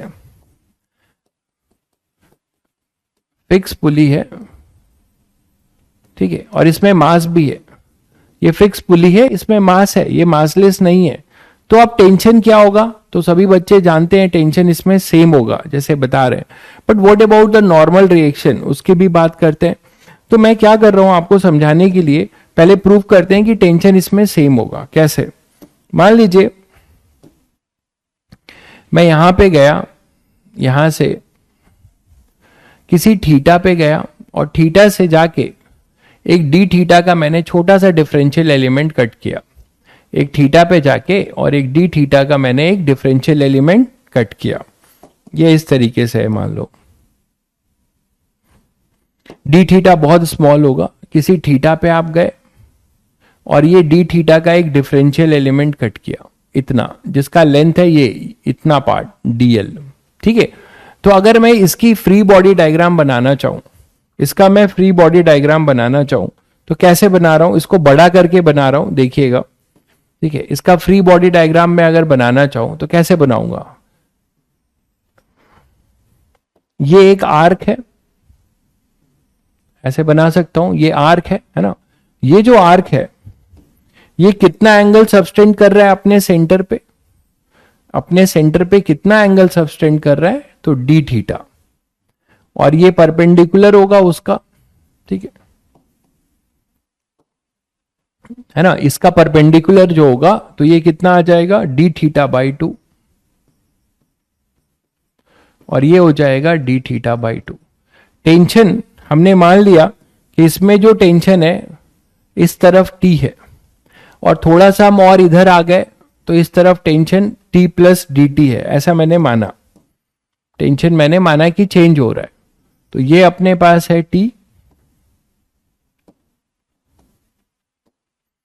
ये टेंशन यहां पर टी है। इस पॉइंट का नाम ले लेते हैं कुछ, ये मान लो पॉइंट है ए, ये पॉइंट है अपना बी, ठीक है। तो यहां हम ए पर हैं तो टेंशन है अपना टी। ए से थोड़ा और मतलब ये थीटा था, ये वाला एंगल कितना था, ये थीटा था।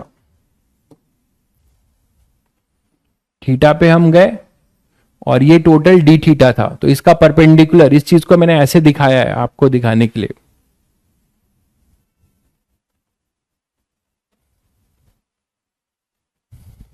ठीक है, तो यहां पे अपने पास ये जो t है, और मैं बोल रहा हूं कि यहां पर है t प्लस डी टी, कुछ बढ़ गया। तो अब मुझे बताओ कि ये सब अभी ऐसे इक्विलिब्रियम में पड़े हुए हैं या इक्विलिब्रियम में नहीं है। आप एक ऐसे मासलेस स्ट्रिंग का फ्री बॉडी डायग्राम बना रहे हो, एक मासलेस स्ट्रिंग का फ्री बॉडी डायग्राम बना रहे हो, तो क्या सिखाया है, F equal to m a. अगर किसी बॉडी का नेट मास 0 है तो उस पर नेट फोर्स भी 0 होगा, ठीक है। तो आप कैसे करें, तो नेट फोर्स 0 के लिए, तो नेट फोर्स 0 तो सभी को दिख रहा है यहीं पर, और तो कोई फोर्स इसमें लगेगा नहीं, और तो कोई फोर्स लगेगा नहीं भाई, दिख रहा है सभी बच्चों को, टेंशन ही लगेगा। तो टेंशन का along the string net force 0 करेगी तो आपको क्या दिखेगा कि यहां पर dt 0 आएगा, यहां पर dt आपको 0 नजर आएगा। ये समझ में आ रहा है सभी बच्चों को, यहां पे dt 0 आएगा। इस पे dm, इसका मास अगर आप dm बोलते हो, इस स्ट्रिंग का मास आप dm बोलते हो, तो dm 0 है, तो dm 0 है तो इस पे नेट फोर्स बैलेंस होगा, यही है ना भाई। तो नेट फोर्स आप इस पे जो ये आप बना रहे हो स्ट्रिंग का इतना पार्ट जो लेके, तो इस पे नेट फोर्स 0 करो, तो नेट फोर्स 0 करोगे, इसका मतलब क्या हुआ, t minus T plus d T, यही है ना, इक्वल टू dm इंटू ए, ये आपका 0 है, तो यहां से dt 0 होगा। इससे ये प्रूव होता है, मैं उस समय भी बता चुका हूं, इससे ये प्रूव होता है कि दोनों साइड टेंशन सेम होगा।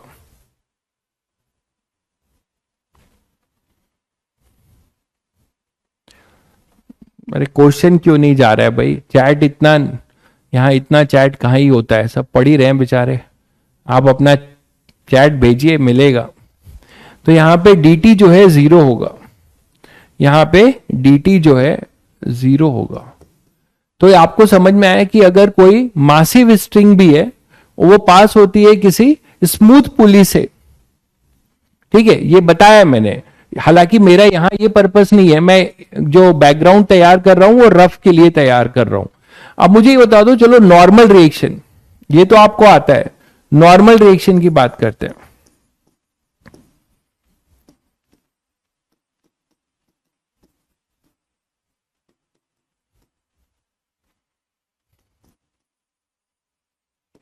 पुली पे नॉर्मल रिएक्शन क्या होगा, तो नॉर्मल रिएक्शन के लिए क्या करोगे, इस टेंशन का कौन सा कंपोनेंट, ये जो टेंशन आपको यहां, ये चीज मैंने यहां दिखाई है, ये ऐसे जाएगा ऐसे, इसका एक कंपोनेंट रेडियल डायरेक्शन में होगा और एक टेंजेंशियल,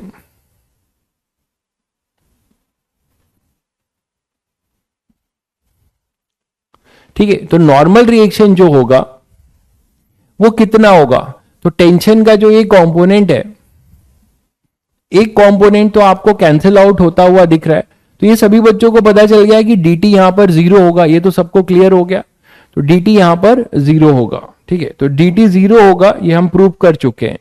तो अगर मैं इसको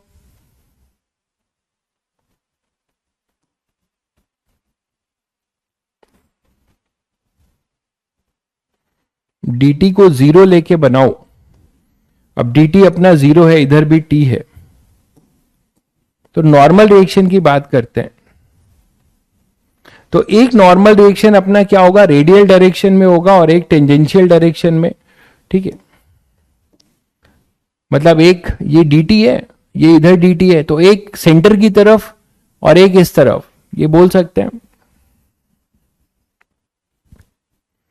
तो यहां पे इसका अगर कंपोनेंट लेते हो तो आपको t का कंपोनेंट क्या मिल जाएगा बताओ।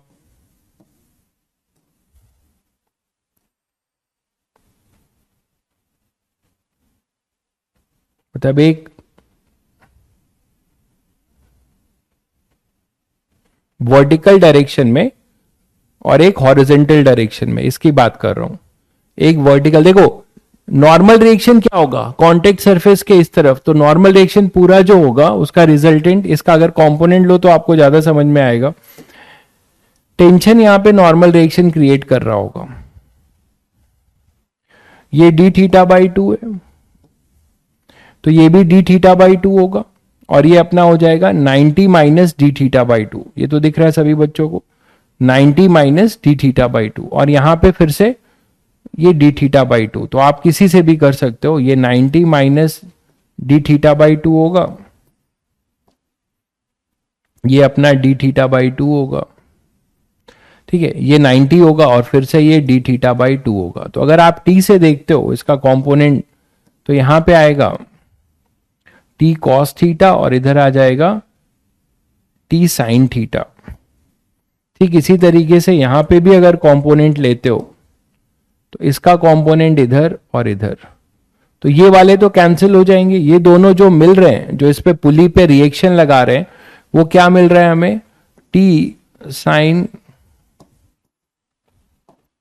नीचे वाले T sine d theta by two, और इधर है ये T cos d theta by two, यहां पे भी आपको मिलेगा T sine d theta by two, और ये मिलेगा T cos theta by two. तो T cos d theta by two तो कैंसिल हो जा रहे हैं, है ना, T cos d theta by two cancel हो रहे हैं, ये दोनों ऐड हो रहे हैं, ये दोनों हमारे ऐड हो रहे हैं, ये देख रहे हैं। तो जब ये ऐड हो रहे हैं तो इनको कौन बैलेंस करेगा, इनके रिएक्शन को जो बैलेंस करेगा वो डीएन बैलेंस करेगा। यहां पे एक डिफरेंशियल है तो इसीलिए डीएन वर्ड यूज कर रहा हूं, टोटल नहीं लिखा है ना अभी, केवल डीएल लेंथ का हमने निकाला है। तो यहां पर ये आएगा अपना डीएन। तो इक्विलिब्रियम है तो हम क्या लिख सकते हैं, this dn is equal to 2t sine d theta by to,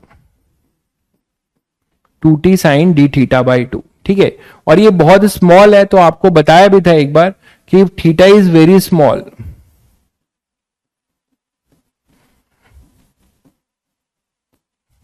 है ना, तो क्या लिखते हैं, sine theta is approximately equal to theta, ये एक बार हम लोगों ने किया भी था, क्लियर है। तो देखिए यहां से अपने पास डीएन क्या आ जाएगा फिर, 2t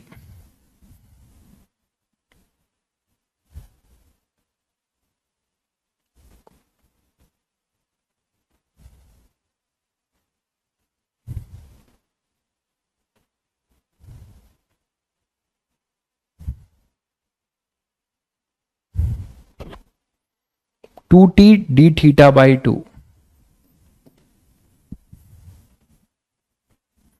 तो ये भी कैंसिल होता है, तो डीएन को हम लिख सकते हैं टी डी थीटा, डीएन को हम लोग लिख सकते हैं टी डी थीटा। ये ध्यान रखिएगा, आगे के रिजल्ट में हम लोग इसको यूज करेंगे। Dn is basically t d theta, पहले ये एक बार ये देख लीजिए,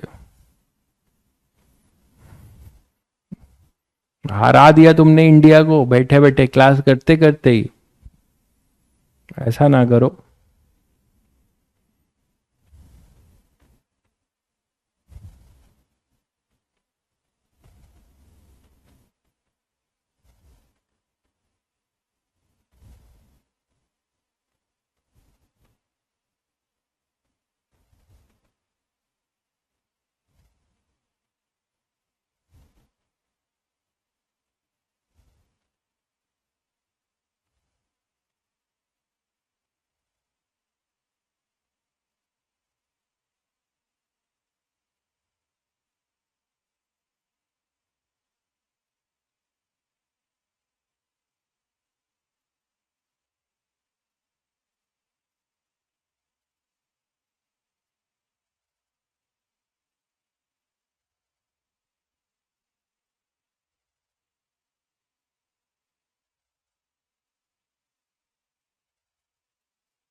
ये क्लियर है भाई? यहां ध्यान दो, यहां ध्यान दो, इंपॉर्टेंट चीज चल रहा है। तो हमने देखा कि मासलेस में जो है टेंशन दोनों तरफ सेम होगा, और जो ये रस्सी मिलकर यहाँ पे नॉर्मल रिएक्शन क्रिएट करेगी, वो नॉर्मल रिएक्शन होगा टी डी थीटा। ठीक है, नॉर्मल रिएक्शन जो यहां पर होगा, ये जो डी थीटा है, इसके दोनों साइड का जो टेंशन होगा टी इंटू डी थीटा। ठीक है, अब आ जाओ, अगर पुली हमारी फ्रिक्शन हो जाए, पुली हमारी रफ हो जाए, ठीक है, व्हेन पुली इज रफ, मतलब इसमें फ्रिक्शन हो जाए, लेकिन स्ट्रिंग अभी भी मासलेस है, स्ट्रिंग मासलेस है,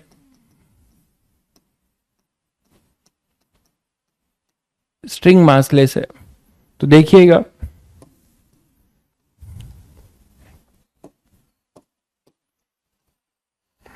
तो आपने यहां पे एक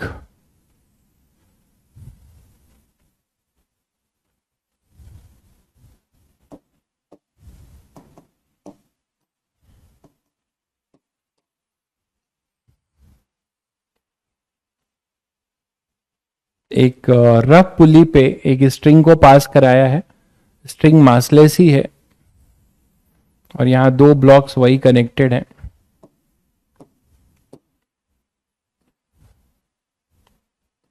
M1 M2,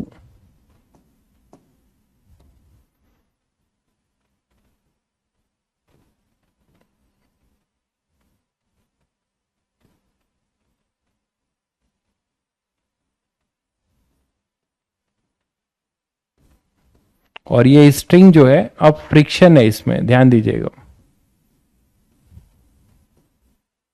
अब इसमें फ्रिक्शन है।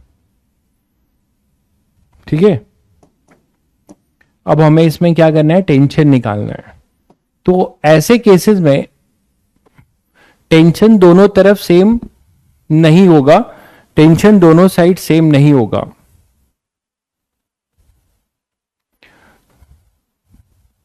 अगर net force on A massless string always zero है तो वाई स्ट्रिंग मूव। अरे मेरे भाई, स्ट्रिंग अगर मासलेस स्ट्रिंग पड़ी होगी, ठीक है, अगर आप स्ट्रिंग को कोई फोर्स लगा रहे हो, आप यही कहना चाहते हो ना कि उसके पास कोई एक्सेलरेशन नहीं होगा, F equal to m a, net force उस पर जीरो, वो किसी से इंटरकनेक्टेड होगी, तब वो साथ साथ कंस्ट्रेन मोशन से मूव करती है। आपका जो कॉन्सेप्चुअल डाउट है, कॉन्सेप्चुअल डाउट नहीं है, ब्लंडर डाउट है कि अगर कोई स्ट्रिंग अगर मासलेस है फिर भी वो मूव करती है, इसलिए करती है क्योंकि वो किसी मासिव चीज के साथ रहती है। और कंस्ट्रेन मोशन में हमने पढ़ा है कि कंस्ट्रेन मोशन में अगर कोई बॉडी मूव करेगी तो वो बॉडी भी उसके साथ साथ मूव करेगी। समझ में आया? तो चलो यहां पर आ जाओ, यहां पर अपने पास ये पुली है और ये रफ है, रफ है ना। कोएफिशिएंट ऑफ फ्रिक्शन म्यू ले लेंगे। तो आप मुझे बताओ कि यहां पर अब टेंशन हम प्रूव करने जा रहे हैं कि जो dt जीरो आया था वो dt अब जीरो नहीं होगा। कैसे? वैसे ही प्रूव करो। एक डिफरेंशियल एलिमेंट अगर यहां पे कट करते हो, यहां पे अगर कोई एक डिफरेंशियल एलिमेंट लेते हो, ठीक है, थीटा पे जाके डी थीटा पे, है ना, मान लो यही डी थीटा है, ये थीटा पे गए हम और यहां पे ये डी थीटा का एक डिफरेंशियल एलिमेंट कट किया। तो इस डिफरेंशियल एलिमेंट की फ्री बॉडी डायग्राम बनाओगे तो इसका फ्री बॉडी डायग्राम अब जो बनाओगे आप, इसमें फोर्सेस क्या क्या दिखाओगे?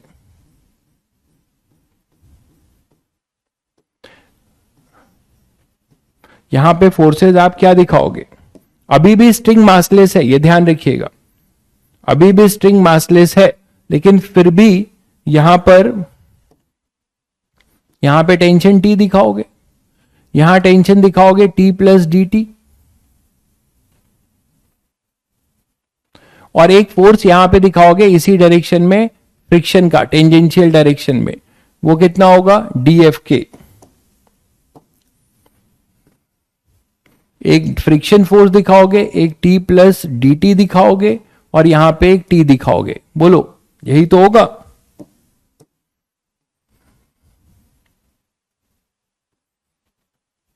टेंजेंशियल डायरेक्शन में। आप बोलोगे सर आपने फ्रिक्शन टेंजेंशियल डायरेक्शन में क्यों लगाया है? नहीं, पुली मासलेस नहीं है मेरे भाई, पुली फिक्स है, मासलेस नहीं है। पुली मूव नहीं करेगी, पुली मासलेस नहीं है। Pulley is fix not massless. Pulley अपनी फिक्स है, बस पुली पे स्लिप कर सकते हैं, पुली पे ये स्ट्रिंग स्लिप हो सकती है, ठीक है। तो अब ये बताओ कि जब ये स्लिप करने की टेंडेंसी होगी तो इसकी रिलेटिव स्लिपिंग की टेंडेंसी, मान लो इसको आप m1 ले लो, m2 ले लो और m1 मान लो ग्रेटर देन m2 है, तो इसकी टेंडेंसी नीचे जाने की होगी, तो स्ट्रिंग ऐसे स्लिप होगी, तो फ्रिक्शन इसको रोकेगा, तो फ्रिक्शन भी टेंजेंशियल डायरेक्शन में ही लगेगा। तो आप बोल सकते हो यहां पे कि फॉर ये अगर दोनों साइड का टेंशन सेम होगा, अगर दोनों साइड का टेंशन सेम होगा तो समझ सकते हो डीएफ को बैलेंस कौन करेगा, डीएफ को बैलेंस कौन करेगा। तो आप बता सकते हो यहां से कि टी और ये टी प्लस डी टी और डीएफ, ठीक है। तो आप यहां पे देखिए मासलेस है अभी भी ये, तो नेट फोर्स अभी भी बैलेंस करेंगे आप, ये मासलेस ही है, लेकिन ये जीरो नहीं आएगा, तो मासलेस स्ट्रिंग है, तो नेट फोर्स बैलेंस करिए। जब आप बैलेंस करोगे तो आपको क्या मिलेगा, टी एक तरफ का force is equal to t plus d t plus d F.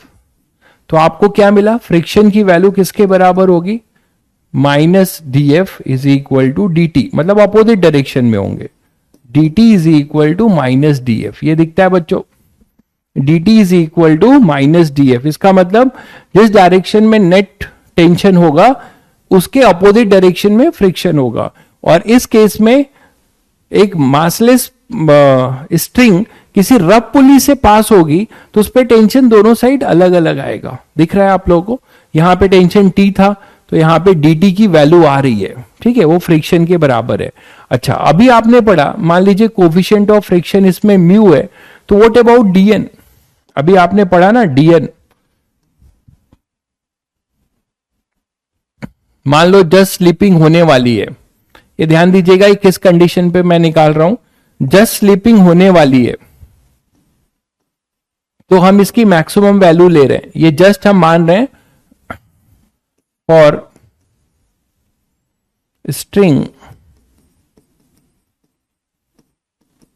Just about to slip, तो फ्रिक्शन की ये मैक्सिमम वैल्यू जो ले रहे हैं वो df क्या ले रहे हैं, म्यू इंटू dn, और dn अभी आपने पढ़ा है, अभी हमने प्रूव किया था dn किसके बराबर होता है, टी डी थीटा के, टी डी थीटा के, ये है अपना डी थीटा, और टी क्या है, थीटा एंगल पे टेंशन, थीटा एंगल पे गए थे तो टेंशन था टी, थीटा से डी थीटा गए तो टेंशन बढ़ा टी से टी प्लस डी टी, तो dn हुआ 10, तो आप dn की वैल्यू पहले df को रखो यहां, तो dt is equal to minus mu dn, और dn को हम लिख सकते हैं टी डी थीटा, तो dt is equal to minus mu t d theta. तो अब हमारा टेंशन जो आएगा है ना, पूरा टेंशन हमें निकालना पड़ेगा, तो पूरा टेंशन इंटीग्रेट करके निकलेगा, मतलब कहां से कहां का टेंशन, इस पॉइंट का टेंशन और इस पॉइंट का टेंशन, समझ गए होगे, इन दो पॉइंट का जो टेंशन है ये वेरी कर रहा होगा, कैसे वेरी कर रहा है आप देख रहे हो, तो बहुत ही बढ़िया सवाल निकलेगा ये, और इसके रिजल्ट भी आपको आगे काम आने वाले हैं कि किसी रफ पुली में टेंशन कैसे निकाल रहे हैं आप। ये थीटा था, इस समय यहां पर टेंशन देखो क्या है, ये टेंशन है T1, ये है M1G, ठीक है, तो T1 जस्ट स्लिपिंग के लिए, अभी एक्सेलरेशन नहीं ले रहे हैं, स्लिपिंग जस्ट हो रही है, तो यहां पे इक्विलिब्रियम है, यहां पे जब थीटा 0 है, दिख रहा है, तो यहां का टेंशन कितना है, T1 है, यहां पर ये टेंशन जो होगा वो T2 होगा, टेंशन यहां पे देखो बढ़ेगा कि घटेगा, किस फंक्शन से बढ़ेगा घटेगा वो आपको अभी सब दिख जाएगा। अब ये थीटा धीरे धीरे बढ़ रहा है, यहां पे आ गया, तो यहां पे इस रस्सी का ये M2G है, ये टेंशन होगा T2, पुली के रिस्पेक्ट में ऐसा होगा, तो जब थीटा 0 है तो हमारा जो टेंशन T है वो T1 है जो M1G के बराबर है। जब थीटा हमारा ये थीटा बढ़ते बढ़ते पाई हो चुका है ना, तो टेंशन हमारा T2 हो चुका है जो किसके बराबर है, M2G के, तो लिमिट रखेंगे, ठीक है। लेकिन हम चाहते हैं कि जनरल थीटा, मतलब हम यहां पर हैं, किसी थीटा पे टेंशन क्या मान के चल रहे हैं, T, और यहां पर t प्लस डी टी, तो वही फंक्शन बनाया है। अब आप इसे इंटीग्रेट कर दो तो क्या आएगा आपके पास, d T upon T equal to minus mu d theta. इसे इंटीग्रेट कर रहे हैं आप, ध्यान दीजिएगा जब थीटा जीरो है तो यहां जीरो नहीं लिखेंगे, यहां पे टेंशन T1 के बराबर है। जब थीटा जीरो है तो टेंशन अपना T1 के बराबर है। आप फंक्शन बनाना चाहते हो तो जनरल थीटा पे ये टेंशन T होगा, तो ये आ जाएगा ln T upon T1 equal to minus mu theta. तो हमारा टेंशन का फंक्शन क्या बना देखो, T1 e की पावर माइनस म्यू थीटा। मतलब इस पुली में जो रस्सी है उसमें टेंशन का जो फंक्शन होगा थीटा के रिस्पेक्ट में वो ऐसा होगा। तो ये बहुत इंपॉर्टेंट रिजल्ट, ये भी जो कभी भी आपको अच्छा यूज करा सकता है किसी अच्छे क्वेश्चन में। T इक्वल टू T1, ठीक है।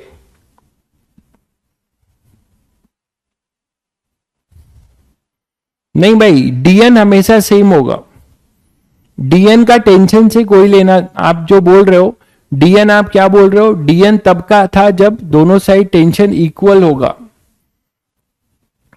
देखिए एक चीज आप मिस कर रहे हैं, जो हमने यहां पे dn निकाला है, आप अगर dn फिर से निकालेंगे तो dn आपके पास जो आएगा उसमें जो टेंशन का ही कंपोनेंट ब्रेक होगा ना। तो हमने t लिया था और यहां पे भी आप क्या कह रहे हैं, t लिया गया था। आप यहां पर ये t यहां तक आ गए। आप dn जो यूज कर रहा हूं मैं, dn जो रेडियल डायरेक्शन में यूज कर रहा हूं, उसमें टेंशन का मैंने वो कंपोनेंट लिया है जो इसको क्या दे रहा है, रिएक्शन दे रहा है। आप इसको भी करोगे तो आपको वही मिलेगा, dn में कोई चेंज नहीं आएगा। dn में आपके पास कोई चेंज नहीं आएगा क्योंकि df dt को कैंसिल करेगा ना, df जो है माइनस dt है। आप करके देखो, आप अगर जो बोल रहे हो आपका डाउट मैं समझ गया हूं, df जो है आपने यहां प्रूव किया है ना, df जो है माइनस dt जो है माइनस df के बराबर है, तो इन दोनों का कैंसिल आउट हो जाएगा, तो फिर से t और t ही मिलेगा, तो dn आपको वही मिलेगा, कोई दिक्कत नहीं है। तो t आएगा T1 e की पावर माइनस म्यू थीटा, ठीक है, जिसमें T1 आपका मैक्सिमम टेंशन है। अगर आप चाहते हो कि T1 और T2 दोनों का टेंशन का रेशियो निकाल लें तो वो भी आप कर सकते हो। फिर आपको यहां पाई कर देना होगा, थीटा जब पाई हो जाएगा तो यहां T2 हो जाएगा। इसको आप ऐसे भी लिख सकते हो,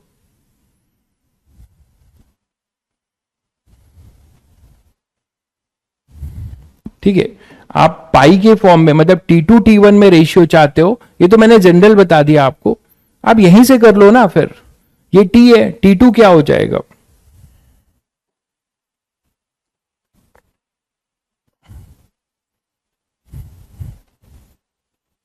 ये हमारा फंक्शन आया।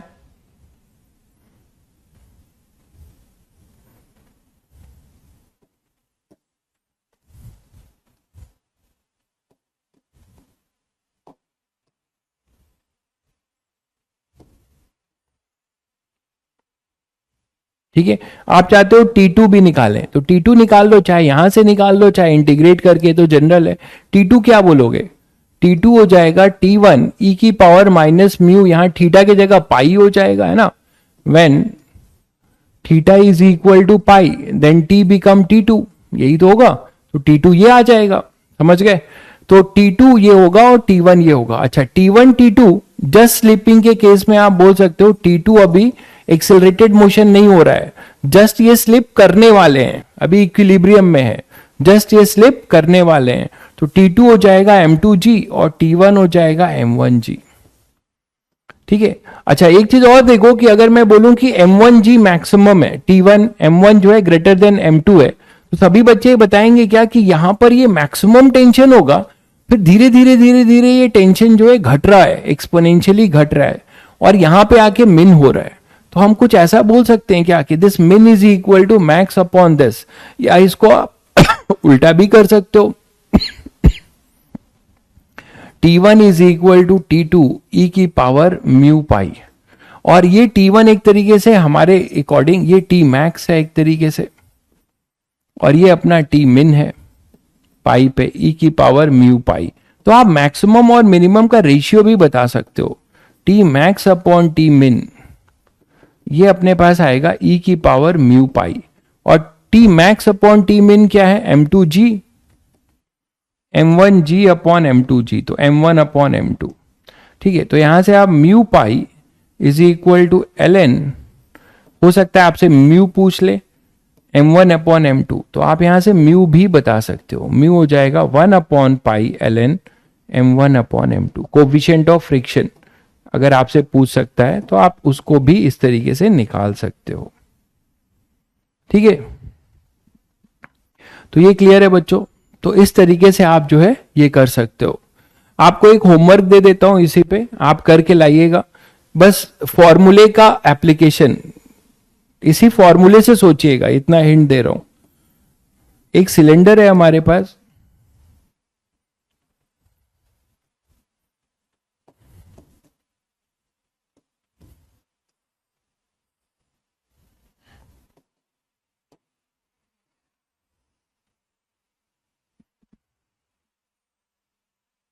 ठीक है, एक सिलेंडर है और इसमें क्या हुआ है कि रस्सी जो है रैप हुई है इस तरीके से।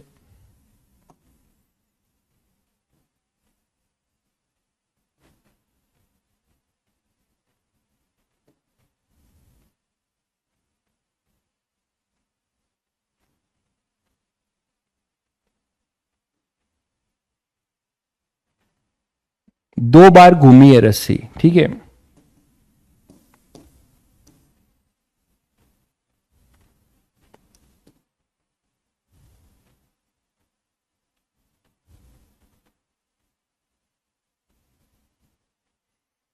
तो ये रस्सी इधर आई, फिर ऐसे घूमी और फिर आधा घूमी, तब एक बार ऐसे घूम के एक बार ऐसे घूमी और फिर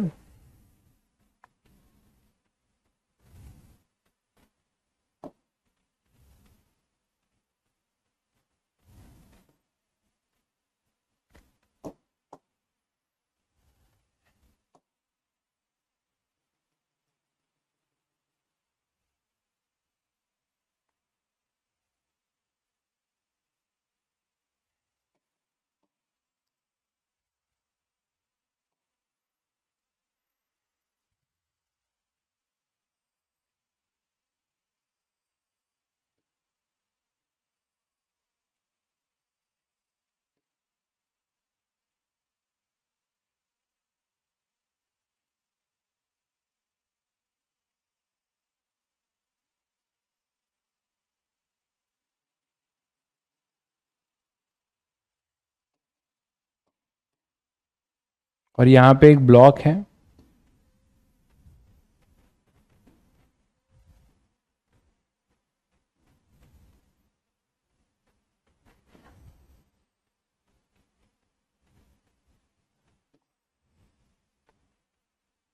और एक ब्लॉक ये है।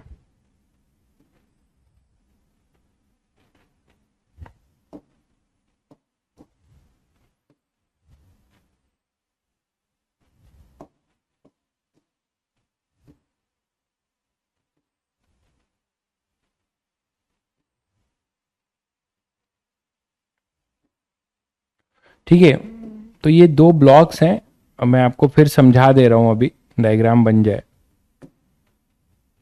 हुआ क्या है कि ये ब्लॉक से जो रस्सी है ना वो ऐसे जाकर इस पे ऐसे रैप हुई है, 2 टन, एक ये पूरा ऐसे 1 टन लिया, ठीक है, फिर उसने एक ये टन लेके आधा टन लेते हुए और फिर यहाँ पे रैप हो गई है। दिख रहा है सभी को, एक पूरा टन इसने लिया है और फिर उसके बाद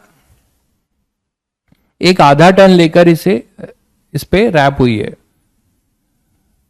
मतलब एक बार आप पूरा टर्न करोगे, दोबारा जो करोगे उसमें आधा ही रैप हुई है और फिर इधर गई है। ठीक है, और ये फिक्स है, ये सिलेंडर फिक्स है।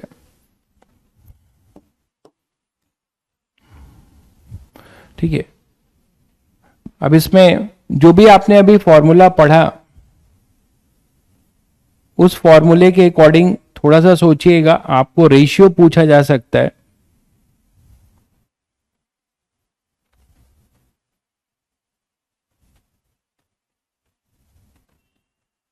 या म्यू पूछा जा सकता है। जैसे मान लीजिए इसमें मैं ये 2m बोल दूं, ये m बोल दो। तो हमें बताना है find mu between string and cylinder so that blocks just about to slip, मतलब क्रिटिकल इक्विलिब्रियम में है, about to slip। ठीक है, तो आपको म्यू बता देना है। ठीक है, म्यू आपको बता देना है, ये क्वेश्चन है, ये सोचिएगा। एंगल कैसे देखना है आप खुद सोचो, एंगल कैसे देखना पड़ेगा। आप थोड़ा सा दिमाग लगा सकते हो। थीटा, एक पूरे रोटेशन के लिए थीटा 2 पाई होता है।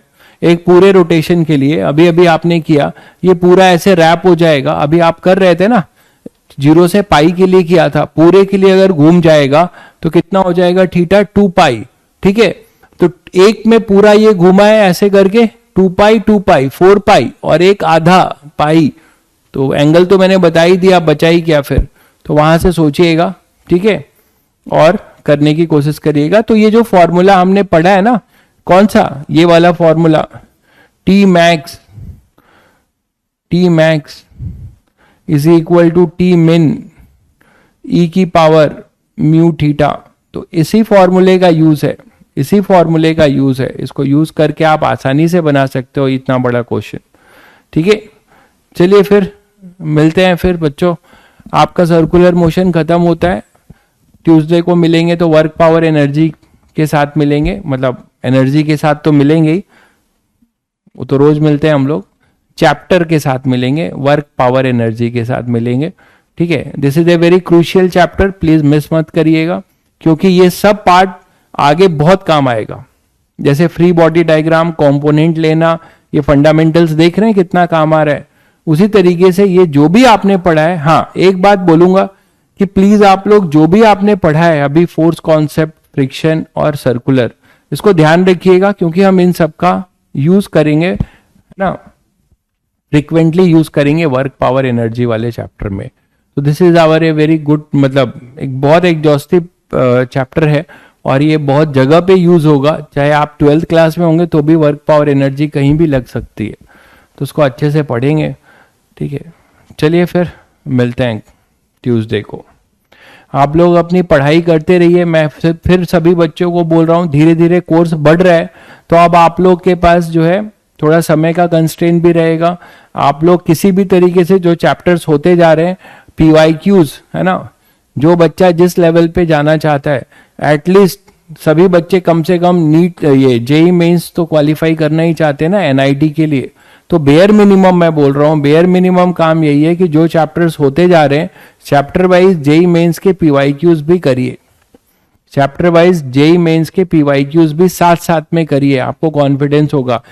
दोनों आप एडवांस के अभी नहीं करना चाहते हैं, जबकि मैं सजेस्ट करूंगा कि एडवांस भी करिए, लेकिन नहीं कर पा रहे हैं तो एटलीस्ट जेई मेंस जरूर करिए, जेई मेंस जरूर करिए। ठीक है, तो ये आपको कंपलसरी है कि जो चैप्टर्स होते जा रहे हैं, SC वर्मा, DPP और PYQ, इतना भी कर लेंगे तो आपका पर्पस सॉल्व हो जाएगा। ठीक है, ये बेयर मिनिमम है, और कितना करें उसकी कोई लिमिट नहीं है, आप जितना करेंगे उतना अच्छा है। ठीक है, चलिए फिर मिलते हैं ट्यूसडे को।